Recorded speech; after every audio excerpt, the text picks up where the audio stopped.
justru angka stunting kita Kabupaten Pasir Mm-mm. tahun 2021 itu hanya sebesar 23,6% ya, tahun 2021 ya. Mm-mm. Nah, tetapi berdasarkan survei tahun kemarin tahun 2022. malah naik menjadi 24,9. Berarti Bukannya naik nurun ya, tapi malah naik naik ya berarti. gitu. Nah, ini menjadi tugas keras kita ya dengan semuanya stakeholder termasuk para kepala dinas-dinas yang termasuk dalam tim percepatan penurunan stunting itu. Jadi yang pastinya ini untuk semua ya Pak ya. Semuanya ya. Jadi tidak ada stunting ini tidak mungkin hanya bisa ditangani oleh satu atau dua dinas. Dan Nggak masyarakat mungkin. juga harus Termasuk tahu. masyarakat harus tahu. Ini kuncinya juga gitu ya. Jadi kalau pemerintah itu kan sifatnya hanya mengedukasi, mendorong, ya, memfasilitasi. Tapi yang lebih penting masyarakat. Iya.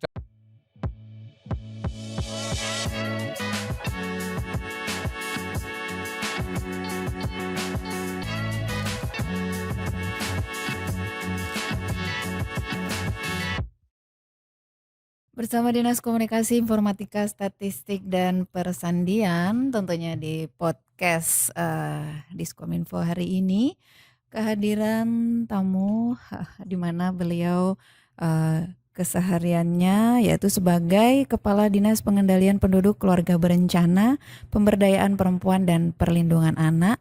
Dan untuk hari ini tentunya beliau akan memberikan learning atau pelajaran ya Pak ya, Bapak Amir Faisal tentang stunting nih, di mana beliau adalah sebagai sekretaris TPPS sekaligus bertugas yang sudah saya sebutkan tadi di pemberdayaan Pak ya, di mana TPPS untuk masyarakat Kabupaten Pasir yang belum tahu adalah tim percepatan penurunan stunting. Nah, tentunya Bapak sebagai sekretaris di TPPS ini sebagai ketua adalah Sekda Pak ya. Betul, ya. Yaitu Pak Katsul Wijaya, dan untuk wakil ketua ada Ibu Sinta Fahmi, terus ada Pak Isnaini yang beliau kesehariannya di Bapeda,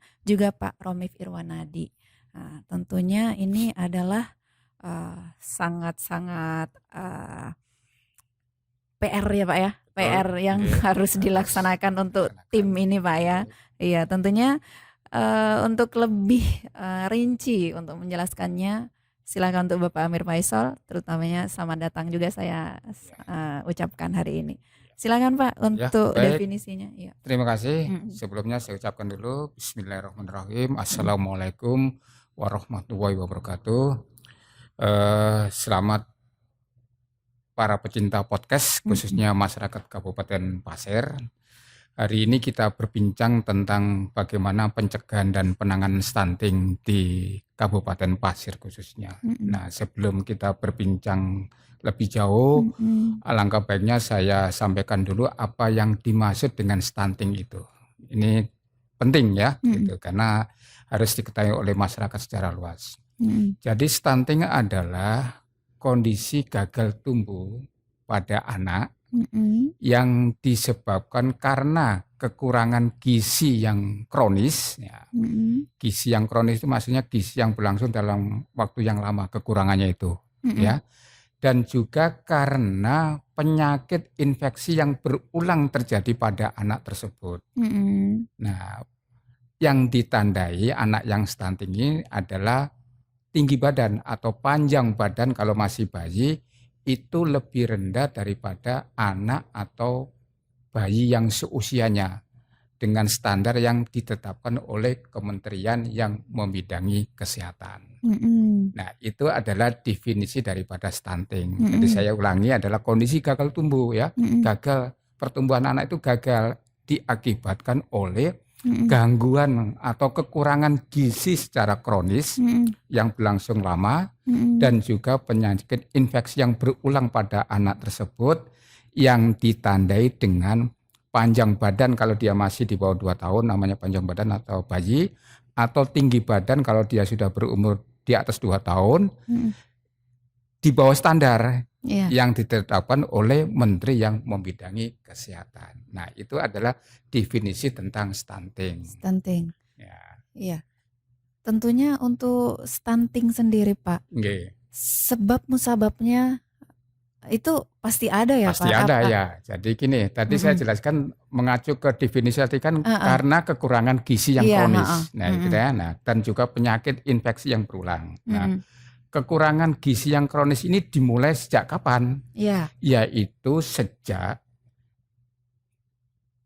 eh, da- masa janin ya gitu. Jadi berarti masih di dalam kandungan. masih dalam kandungan, yaitu Mm-mm. sejak bertemunya sel telur daripada perempuan dengan sel sperma laki-laki Mm-mm. bertemu. Mm-mm. Nah, itu adalah dimulai kekurangan gizinya Mm-mm. sampai dengan anak lahir, bayi lahir sampai usia 2 tahun. Mm-mm. Nah, tadi saya sebutkan gizi kronis itu kan berlangsung lama. Nah, tadi berlangsung lamanya itu sejak masa pembuahan tadi itu ya, Mm-mm. sejak dinyatakan hamil seorang Mm-mm. ibu Mm-mm. sampai dengan bayi dilahirkan dan sampai usia 2 tahun. Nah, itu kita sebut dengan 1000 pertama hari kehidupan, yaitu dimulai sejak bertemunya sel telur dan Mm-mm. sperma dalam tubuh seorang perempuan Mm-mm. sampai dengan anak itu usia 2 tahun. Ini waktunya kira-kira 1000 hari. Mm-mm. Makanya kita sebut dengan namanya 1000 hari pertama kehidupan. Nah, Iya. ini sangat menentukan pertumbuhan daripada seorang anak. Mm-mm. Nah, kalau kondisi selama 1000 hari pertama kehidupan ini terjadi gangguan, pertama, Mm-mm. si ibu hamil kurang mendapatkan asupan makanan yang bergizi. Ya, Mm-mm. yang pertama. Ya, terus yang Mm-mm. kedua tadi, si ibu juga ini menderita anemia, kurang darah, ya kan? Mm-mm. Ya, sering kita Mm-mm. dengar kan? Iya, Ya, kurang terus darah. termasuk juga ibunya juga sering sakit, nah, Mm-mm. gitu kan. Mm-mm. Atau yang lainnya mungkin juga si ibunya jarang periksa kesehatan. Mm-mm. Sampai dengan bayi dilahirkan, nah ya kan Mm-mm. usia 0 tahun sampai dengan anak 2 tahun. Nah, ini juga masih menentukan Mm-mm. apakah setelah bayi itu dilahirkan anak mendapatkan asupan gizi yang cukup sampai dengan anak usia 2 tahun. Mm-mm. Dan ini adalah sangat menentukan perkembangan daripada Mm-mm. seorang itu apakah dia terkena stunting atau enggak. Karena nanti Mm-mm. penentuannya pada saat anak usia 2 tahun. Mm-mm. Ya. Nah, tetapi juga penyebab stunting ini sebetulnya bukan hanya karena kekurangan gizi ya, Mm-mm. tetapi juga banyak faktor lain. Faktor lain itu apa? Mm-mm. Misalnya, selama ibu hamil ini dia bertempat tinggal di lingkungan yang kotor, Kumuh ya. kumuh ya. Mm. Kemudian suplai atau kebutuhan air bersihnya nggak terpenuhi. Nah, Mm-mm. jadi si ibu hamil ini ya karena mungkin tidak ada air bersihnya dia menggunakan yang lainnya, ya Mm-mm. kan, air Mm-mm. kotor gitu. Mm-mm. Nah, termasuk juga bagaimana ini apakah si ibu juga sering atau rutin periksa ke puskesmas atau Bu Bidan. Nah, ini juga Mm-mm. sangat menentukan. Mm-mm. Termasuk juga apakah seorang ibu hamil mendapatkan imunisasi ibu hamil atau kalau sebelumnya namanya calon pengantin. Nah, Mm-mm. semua kondisi ini sampai anak usia 2 tahun mempengaruhi apakah nanti anak usia 2 tahun ini dia disimpulkan atau diputuskan stunting atau enggak. Mm-mm. Jadi dari pembuahan ya Mm-mm. sampai dengan anak lahir dan usia 2 tahun ini sangat menentukan. Gitu, Mbak. Oke, iya ya. Tentunya apa saja upaya yang dilakukan oleh tim TPPS ini Ya, sendiri, Pak? jadi namanya tim Iya, percepatan penurunan stunting itu iya. kan berarti gabungan dari banyak perangkat daerah, Mm, dinas ya. mm, Tentunya bukan hanya kami di Dinas Keluarga Berencana ya kalau kita iya, sebut kita ya. iya. Yang paling berperan adalah Dinas Kesehatan dengan Puskesmasnya Mm-mm, pastinya itu ya. mm-mm, Terus yang kemudian dengan Dinas PUTR, ini dalam hal penyediaan air bersihnya. mm-mm, Kemudian dengan Dinas Perumahan, ini dalam kondisi sanitasi perumahannya, lingkungannya. mm-mm. Kemudian dengan Dinas Pertanian dan Ketahanan Pangan, bagaimana tentang pasokan atau mungkin kebutuhan makanan di Yang dalam rumah bergizi tangga, ya. ya Mm-mm, gitu. Nah, banyak sekali ya. mm-mm, Jadi mencegah stunting itu memang banyak pihak, mm, banyak stakeholder yang berperan. mm-mm, Tidak hanya Dinas Kesehatan, Dinas Keluarga Berencana atau Pemberdayaan Perempuan, tapi juga mm-mm. banyak dinas lain. Kalau saya hitung itu ada sekitar 16 sampai 17 kementerian yang ikut berperan gitu Iya. untuk sama-sama bisa mencegah stunting di Indonesia, khususnya di Kabupaten Pasir gitu. Mm-mm.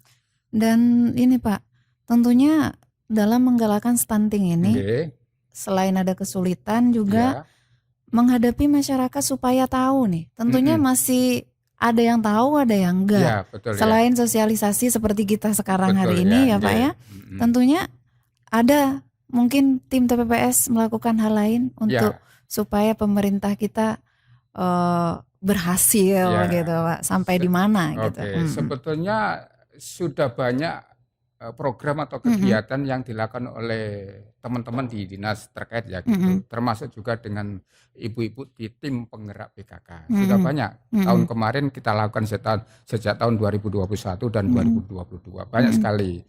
Termasuk juga kegiatan-kegiatan yang namanya juga membagikan telur ke Mm-mm. keluarga sasaran ya, namanya Mm-mm. gitu, itu sudah sering dilakukan. Mm-mm. Terus kemudian pelayanan kesehatan pastinya, Mm-mm. kemudian mendorong ibu ikut ber-KB ya, itu Mm-mm. juga sangat penting ya. Mm-mm. Karena ber-KB ini juga kaitannya dengan stunting juga penting, karena Mm-mm. supaya seorang ibu tidak banyak melahirkan anak Mm-mm. atau ibu hamil melahirkan muda atau tua, Mm-mm. itu juga pengaruh dan banyak sekali. Nah, Mm-mm. gitu. Jadi intinya termasuk juga di teman-teman Dinas Ketahanan Pangan ada program Pangan Lestari, Mm-mm. kemudian Dinas Perikanan ada gerakan Gemar Ikan dan Mm-mm. lain-lain. Semuanya adalah sama-sama untuk mencegah stunting di Kabupaten Pasir gitu. Mm-mm. Iya, ini Hmm. kita kembali lagi Nggih, untuk ibu hamil. nggih, Sekarang bukan kita membicarakan masalah pernikahan dini, bukan. nggih ya. Cuman ini namanya masih usia mereka masih labil, Pak ya. Nggih, Kadang mereka betul. nggak Betul. paham. Terus juga masalah gizi, Betul. pokoknya banyak nggak pahamnya. Ya. Itu bagaimana ini, Pak? Ya, jadi Mm-mm. salah satu upaya yang kita lakukan adalah Mm-mm. bagaimana mendewasakan usia pernikahan. Mm-mm.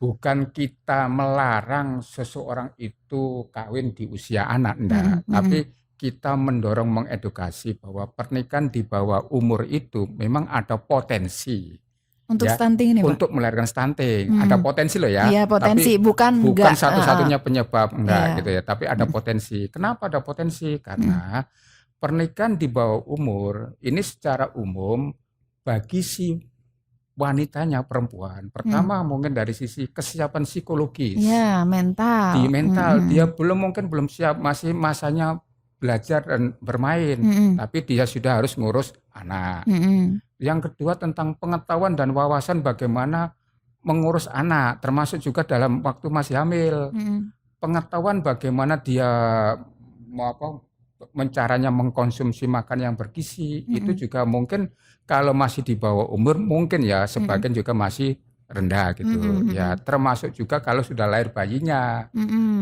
Jadi pola asuh kepada anak juga sangat menentukan, Mm-mm. termasuk juga pengetahuan tentang makanan yang bergizi. Mm-mm. Makanan bergizi ya, tanda petiknya itu adalah tidak harus mahal. Iya, iya, Ya, iya. itu ya Iya, kuncinya Pak, ya. contohnya Pak, kadang Contohnya masyarakat. misalnya gini, ya kita sebut saja tahu tempe itu juga makanan bergizi karena di Mm-mm. situ kandungannya ya yang diperlukan tubuh juga sangat banyak. Mm-mm. Kan murah kan, nggak Mm-mm. mahal kan gitu. Tidak harus daging gitu ya gitu. Contoh Mm-mm. soal telur juga bergizi karena Mm-mm. juga kandungan secara zat-zat mineralnya juga banyak terdapat dalam telur gitu ya. Mm-mm. Sayuran apalagi. Nah, sekarang ini kan saya mendengar ya Mm-mm. kalau ibu hamil itu kayaknya susah untuk makan sayur, apalagi Iya. buah-buahan, nah, gitu Mm-mm. ya. Bahkan Nah, ada juga yang mengelak untuk minum susu. betul ya Mm-mm. itu. Nah, disitulah faktor-faktor yang ada potensi melahirkan anak yang stunting. Ya, jadi Mm. anak stunting itu penentuannya pada saat usia 2 tahun. Jadi Mm-mm. disitulah 1000 hari pertama ini sangat menentukan. Ya, Mm-mm. 1000 hari pertama mulai Mm-mm. dari pembuahan sampai 2 tahun kan gitu. Mm-mm. Nah, gitu. Mm. Nah, tadi saya juga belum menyinggung ya. Mm-mm.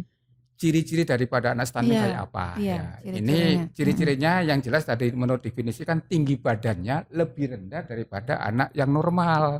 Itu satu Mm-mm. ya. Terus Mm-mm. yang kedua memang secara secara nanti setelah dia usia 2 tahun ke atas, Mm-mm. nanti kalau dewasanya itu dia lebih mudah sakit.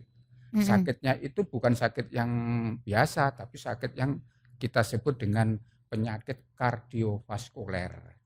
Itu Contohnya, Pak? contohnya Mm-mm. penyakit jantung, penyakit stroke, penyakit Oh. diabetes. Itu Mm-mm. anak yang stunting itu nanti kalau dia dewasa usia 30 tahun, 40 tahun itu dibanding dengan manusia yang normal, Mm. itu lebih mudah kena penyakit itu, stroke, jantung, diabetes, kelompoknya itulah gitu ya, gitu. Pokoknya yang berat ya Hipertensi, yang Pak ya, berat-berat yang ya. berat.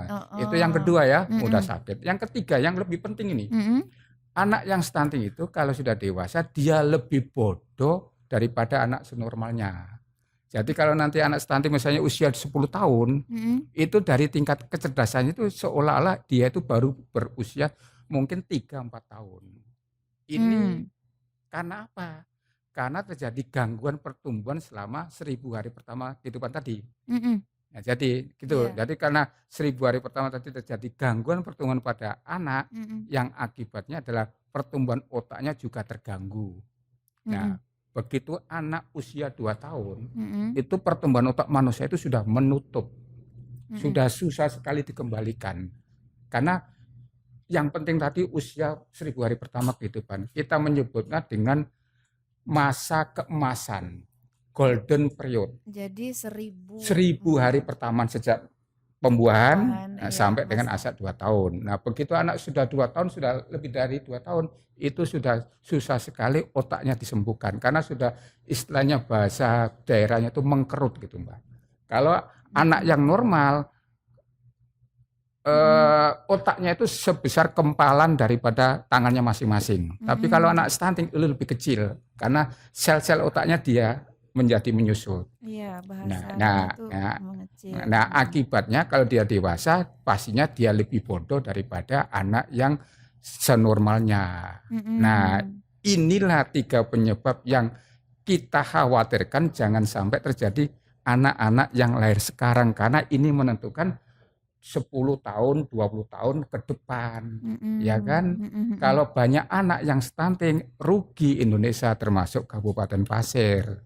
Nah, perlu saya sampaikan kepada para penggemar podcast, dari hasil survei status gizi Indonesia tahun 2022 kemarin, ya, survei status gizi ya Indonesia atau kita sebut dengan SSGI, itu angka prevalensi stunting di Kabupaten Pasir cukup tinggi, yaitu 24,9%. Ini berdasarkan survei tadi ya. Iya, survei. Artinya 24,9% ini kalau ada 100 anak, 24-nya ini stunting. Luar biasa kan? Iya. Nah, ini nanti dewasanya dia tentu sangat merugikan, membebani. Padahal nanti 20 tahun ke depan, 30 tahun ke depan kan Indonesia memasuki Indonesia emas, termasuk Kabupaten Pasir. Kalau anak-anak sekarang yang lahir ini banyak yang menderita stunting, paling enggak angkanya tadi kan 24. Ya rugi, nanti kita juga tidak akan menikmati apa yang kita sebut dengan bonus demografi. Ini yang penting ya. Bonus demografi adalah suatu masa di mana umur manusia yang produktif lebih banyak daripada yang non produktif. Nah, saya ulang ya.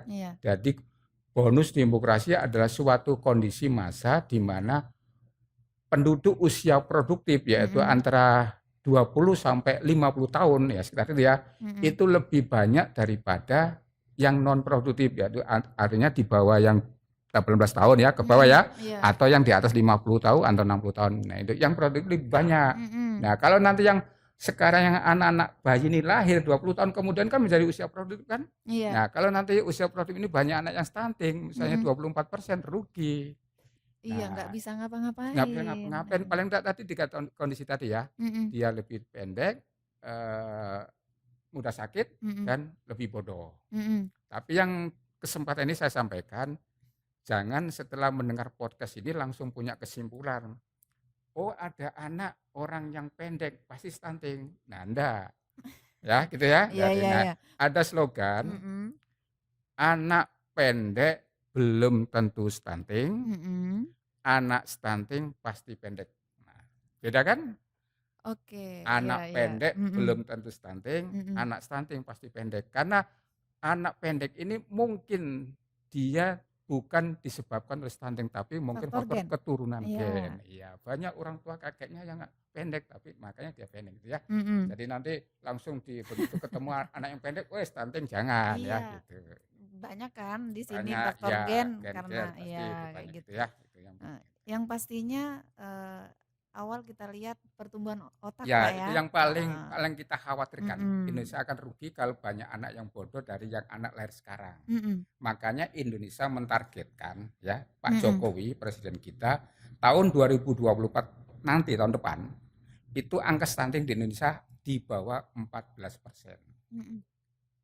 Kabupaten Pasir masih 24. Ini Mm-mm. kita masih punya waktu 1,5 tahun ini sampai dengan akhir tahun 2024 kan. Mm-mm. Ini 2000 pertengahan 2023. Iya. Nah, kerja keras kita harus bisa menurunkan dari 24% ke 14, 10% ini. Iya, ini masih Luar banyak loh Pak. biasa ini banyak gitu ya gitu. Padahal normalnya itu penurunan tiap itu ya paling antara 2 sampai 3%. Dan kira-kira nih sudah adanya tim yang sudah dibentuk ini Pak ya, Oke. nah, percepatan penurunan stunting ini Ya. ada enggak pengurangan? Ya, jadi Mm-mm. ini juga memang idealnya Mm-mm. Indonesia kan setelah kita serius membahas masalah stunting Mm-mm. ini di semua kabupaten kota akhirnya diwajibkan untuk membentuk tim percepatan penurunan stunting Mm-mm. TPPS. Mm-mm. Makanya Kabupaten Pasir kan langsung ketuanya Pak Sekretaris Daerah ya, Mm-mm. wakil ketuanya Ketua PKK, Mm-mm. kemudian asisten pemerintahan dan kesehatan dan Ketua Bapeda, dan Mm-mm. saya sendiri sebagai Kepala Dinas Pemberdayaan Perempuan dan Pelindungan Anak sebagai Mm-mm. sekretaris. Mm-mm. Tentunya ini dengan maksud supaya percepatan penurunan stunting bisa lebih nyata di Kabupaten Pasir. Mm-mm. Tapi harapan itu kemarin kita juga sangat-sangat kecewa dan prihatin. Mm-mm. Justru angka stunting kita Kabupaten Pasir Mm-mm. tahun 2021 itu hanya sebesar 23,6% ya, tahun 2021 ya. Mm-mm. Nah, tetapi berdasarkan survei tahun kemarin tahun 2022. malah naik menjadi 24,9. Berarti Bukannya naik nurun ya, tapi malah naik naik ya berarti. gitu. Nah, ini menjadi tugas keras kita ya Mm-mm. dengan semuanya stakeholder termasuk para kepala dinas-dinas yang termasuk dalam tim percepatan penurunan stunting itu. Jadi yang pastinya ini untuk semua ya Pak ya. Semuanya ya. Heeh. Jadi tidak ada stunting ini tidak mungkin hanya bisa ditangani oleh satu atau dua dinas. Dan Nggak masyarakat mungkin. juga harus Termasuk tahu. masyarakat harus tahu. Ini Masyarakat. kuncinya juga gitu ya. Jadi kalau pemerintah itu kan sifatnya hanya mengedukasi, mendorong, ya, memfasilitasi. Tapi yang lebih penting masyarakat. Iya. Contoh soal ya ini contoh soal sebagai gambaran yang umum. Kan dari data kita angka stunting ini memang banyak juga terjadi di daerah-daerah pantai ya, nah, yang dimana penduduknya adalah nelayan, ya kan. Nah, masalahnya apa nelayan ya, kan berarti hasilnya kan ikan. Iya. Ikan ini dari sisi kandungan gizinya kan mengandung zat protein. Tetapi dari data yang ada di daerah-daerah pesisir pantai itu justru angka stuntingnya tinggi. Nah, ini kaitannya kemungkinan masalah pengetahuan bagaimana tidak semua atau tidak mesti hasil daripada nelayan ini juga dikonsumsi oleh keluarganya, tapi sebagian besar dijual. Ya kan? Ya, nah, hasil nelayannya dijual, tidak menyisakan untuk keluarga. Ya, nah sementara anak-anaknya diberikan makanan yang lain ya. Kalau kita sebut ya mungkin kandungan protein dan gizinya lebih rendah kan gitu. Kita kan sekarang sangat sering melihat kan anak-anak kita ini bagaimana makanannya. Ayo kita mungkin jalan-jalan ke tepian Siring Kandilo atau mungkin di mana itu. Anak-anak itu banyak menyukai misalnya pentol-pentol yang itu atau mungkin yang makanan yang itu cepat saji. Walaupun sih bagus juga itu, tapi kandungannya itu kurang lengkap. Yang pastinya gizinya kurang seimbang gitu ya Pak. Ya, betul ya gitu. Harusnya kan kalau kita dulu kan makanan kan pasti ada sayur, buah-buahan, atau mungkin lebih lengkapnya lagi ada susu. Nah, tapi kan jarang gitu ya. Nah, seperti itu. Nah, kembali lagi tadi ya. Jadi tidak mesti para masyarakat penduduk yang penghasil daripada ikan itu bisa dikonsumsi oleh keluarganya. Mungkin sebagian besar dijualnya. Iya, karena mereka untuk ekonomi ya kan pastinya. Gitu. Nah, disitulah perlu bagaimana wawasan pengetahuan masyarakat tentang konsumsi makanan bergizi gitu, untuk mencegah stunting karena ini sangat penting. Iya. Gitu, tapi untuk tim ini, tim TPPS sendiri Untuk yang ke pelosok-pelosok atau ke Ya, pesisir sudah sudah. sudah ya, Jadi Pak, ya? kan gini, Mhm. semua dinas itu kan punya istilahnya jaringan ke bawah. Mhm Misalnya mhm. kalau dinas kesehatan punya puskesmas, Mhm. punya puskesmas pembantu dengan tenaganya. Tentunya ini juga sudah melakukan kegiatan pastinya gitu, Ya. gitu ya. Kemudian kami di Dinas Keluarga Berencana juga punya namanya petugas KB di lapangan. Mhm. Nah, malah kami itu Dinas Pengendalian Penduduk Warga Berencana ini tahun ini dan tahun kemarin itu sudah membentuk apa yang kita sebut dengan tim pendamping keluarga. Jadi ada tim juga nih, Ada Pak? tim juga itu daripada masyarakat. Jadi Mhm. setiap desa di Mhm. Kabupaten Pasir itu sudah kita bentuk apa yang kita sebut dengan tim pendamping keluarga, ya. Jadi ini sudah semua Semua desa, desa ya, sama ya kecamatan sama ya, Pak, ya? desa Kecamatan, khususnya desa, gitu ya gitu. desa, Nah, mhm. ini aja kita mencatat ada sekitar 189 tim. Mhm. Padahal jumlah desa dan kelurahan kita kan hanya 144. Heeh. Ya kan, apa jumlah tim kita ada 189. Nah, satu tim ini beranggotakan 3 orang. Satu tim 3 Beranggotakan orang? 3 orang. Nah, Mhm. siapa saja 3 orang ini? Ya, yang pertama petugas kesehatan atau bidan desa. Mhm. Terus yang kedua petugas keluarga berencana, kita sebut dengan PPLKB lah, Mhm ya, petugas desa mhm. ya, dan Mhm. juga kader PKK. Ya ya Tiga ya, kan, nah, heeh saya heeh. ulangi, petugas kesehatan bidan desa, Mhm. kemudian petugas KB dan kader PKK. Nah, tugasnya tim ini apa? Mhm. Tugasnya tim ini adalah melakukan pendampingan kepada calon sasaran, yang di situ nanti dia punya potensi melahirkan anak stunting. Mhm. Nah, sasaran ini siapa? Pertama, calon pengantin. Ini menjadi sasaran kita. Calon yang mau Calon yang mau nikah ini loh, mhm mhm. penting ini. Karena dari awal dia sudah harus disiapkan bahwa nantinya kalau dia nikah itu kan kemungkinan besar ingin punya anak. Mhm. Nah, anak ini kan ada potensi stunting atau enggak. Mhm. Nah, makanya sasaran kita sejak kita mulai dari calon pengantin. Calon pengantin, Ya, jadi mhm. sejak 3 bulan sebelum dia nikah di KUA, Sudah itu sudah dikawal, Pak, ya? dikawal, Mhm. didampingi oleh tim tadi. Nah, Oke. ngawal ini bagaimana? Yang I pertama pastinya tentang memberikan Edukasi. pendampingan, pengetahuan bagaimana nanti kalau dia hamil, apa yang harus dilakukan supaya enggak anaknya stunting. Mhm. Termasuk juga ya tadi itu macam-macam mungkin dari sisi kesehatannya gitu ya. Mhm. Jangan sampai dia nikah, hamil, dia termasuk perempuan wanita yang anemia, kurang darah. Nah, jangan ini, Oh, bahaya itu karena iya. seseorang wanita yang kurang darah, anemia itu kalau dia hamil dan melahirkan, potensi daripada bayi yang dilahirkan dia nanti bermasalah gitu. Mhm. Ya, itu ya. Jadi bermasalah ya, Nah, Pak, ya? ada Mhm. satu aplikasi yang Mhm. kita kembangkan Iya. Ap namanya ap Elsimil. ELSIMIL. Nah, ini singkatan apa? Elektronik siap nikah dan hamil. Dan itu Oh. bisa di-download di Play Store. Mhm. Jadi calon pengantin itu sebelum dia ke petugas KUA, Mhm. nah Dikasih ini, dianjurkan untuk mendownload aplikasi es Elsimil di Play Store. jadi Nah, sudah punya sudah Kabupaten punya, Pasir ya, ya, dan Pak, ini, ya? nah, Mhm. tugasnya tim pendamping keluarga tadi memantau Mhm. calon pengantin, kalau dia sudah punya aplikasi Elsimil, Mhm. dia sebagai sarana komunikasi, lihat BA. Nah, ini Mhm. nomor-nomornya para calon pengantin, tim pendamping keluarga juga sudah punya. Mhm.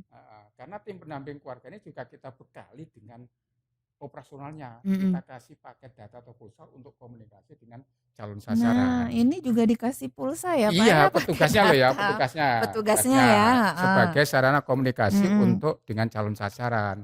Yaitu tadi yang pertama adalah calon pengantin. Petugasnya ya? Iya, petugasnya Mhm. gitu ya. Kita kasih Heeh, gitu. Nah, supaya dikasih. calon pengantin ini sebelum dia ke petugas KUA, dia sudah bisa mendownload dan sebagai sarana komunikasi dia bisa Mhm.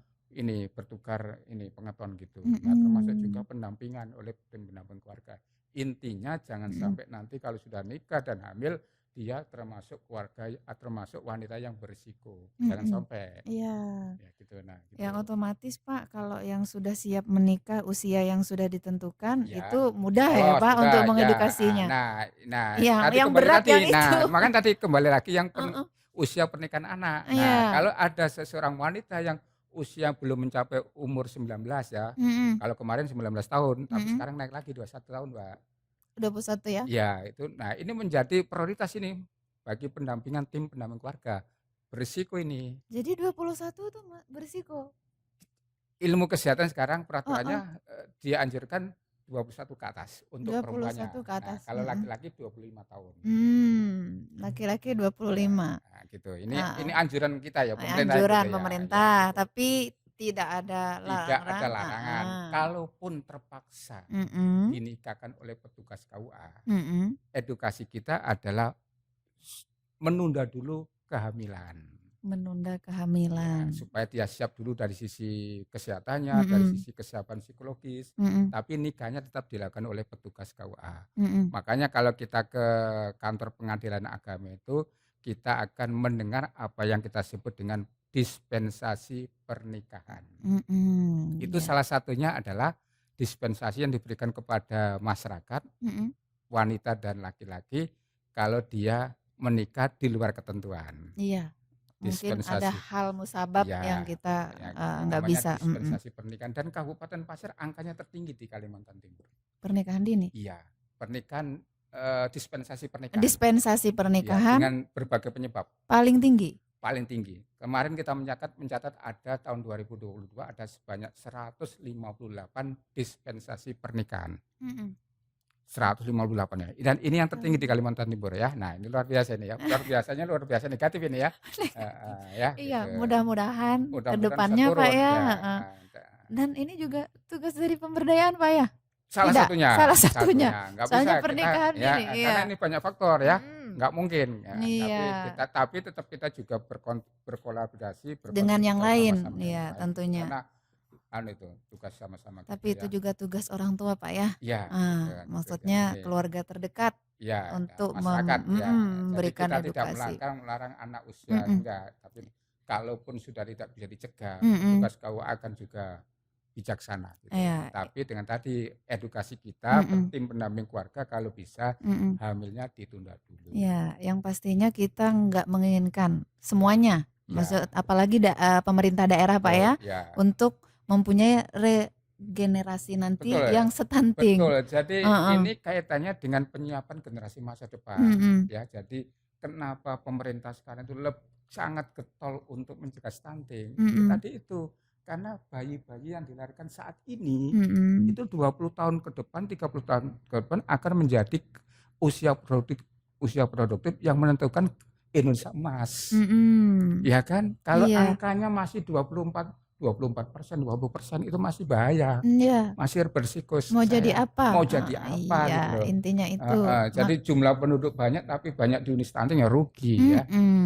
Iya, ya, intinya anunya di situ ya. Iya. Garis benang merahnya garis itu ya. besarnya di situ. Ya, benang merahnya kayaknya Pak. Iya gitu ya. Gitu. Oke, tentunya di sini Pak ya kita sudah mulai tahu nih, meskipun sedikit-sedikit, tapi lama-lama kita akan paham semuanya untuk masyarakat juga, edukasi dini juga tentang kayak gini.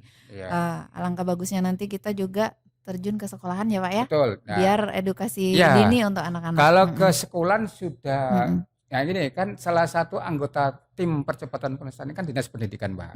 Nah Dinas Pendidikan sudah banyak melakukan, jadi edukasi ke sekolah-sekolah, membentuk sekolah yang peduli stunting. Nah, ada juga Mbak, itu sudah dilakukan. Termasuk kami juga bagaimana membentuk sekolah siaga kependudukan SSK.